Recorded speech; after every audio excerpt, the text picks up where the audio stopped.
Assalamualaikum warahmatullahi wabarakatuh. Saya Vinda Silviana Saputri, NIM 15190009 dari kelas 1NA. Saya ingin memaparkan materi yang bertema dengan hutang piutang.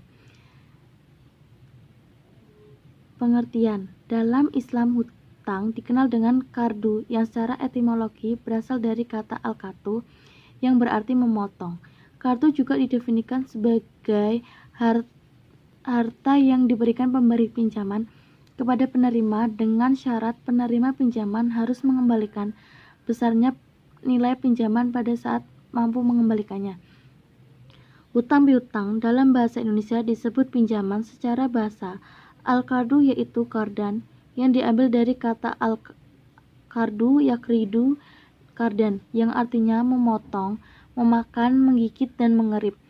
Menurut terminologi, al-qardu ialah suatu akad antara dua pihak. Pihak pertama memberikan uang atau barang kepada pihak kedua untuk dimanfaatkan dengan ketentuan bahwa uang atau barang tersebut harus dikembalikan persis seperti ia terima dari pihak pertama. Selanjutnya, landasan hutang piutang. Yang pertama, landasan Al-Quran. Landasan Al-Quran terdapat pada Quran Surat Al-Baqarah ayat 280 yang bunyinya, "Dan jika orang yang berhutang itu dalam kesukaran, maka berilah tangguh sebagai dia berkelapangan, dan menyedekahkan sebagian atau semua hutang. Itu lebih baik bagimu jika kamu mengetahuinya."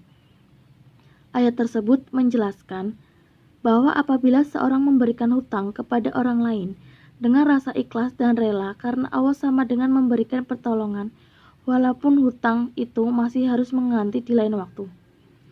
Landasan yang kedua, landasan as-sunnah. Landasan as-sunnah, pada hadis riwayat Ibnu Mas'ud, Rasulullah bersabda, "Tidaklah seorang muslim memberi pinjaman kepada orang muslim yang lain dua kali, melainkan pinjaman itu atau berkedudukan seperti sedekah."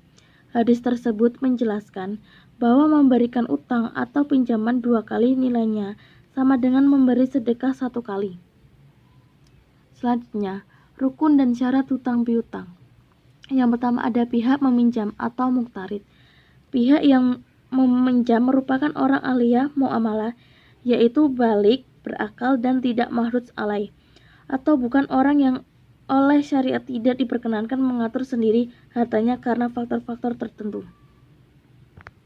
Lalu yang kedua, pihak yang memberikan pinjaman muqrid. Syarat muqrid antara lain, yang pertama, ahliyat at-tabarru atau layak sosial, artinya orang yang mempunyai hak atau kecakapan dalam menggunakan hartanya secara mutlak menurut pandangan syariat. Seperti contohnya, orang dewasa yang tidak menggunakan hartanya untuk sesuatu yang tidak bermanfaat dan hal-hal yang dilarang oleh syariat Islam. Yang kedua, ikhtiar atau tanpa ada paksaan. Muqrid dalam memberikan pinjaman harus berdasarkan kehendaknya sendiri, tidak ada tekanan dari pihak lain atau intervensi pada pihak ketiga. Yang ketiga, rukun yang tiga, barang yang dihutangkan murtad atau muktailah. Dan yang keempat, ucapan serah terima ijab kabul. Selanjutnya, bahaya kebiasaan berhutang.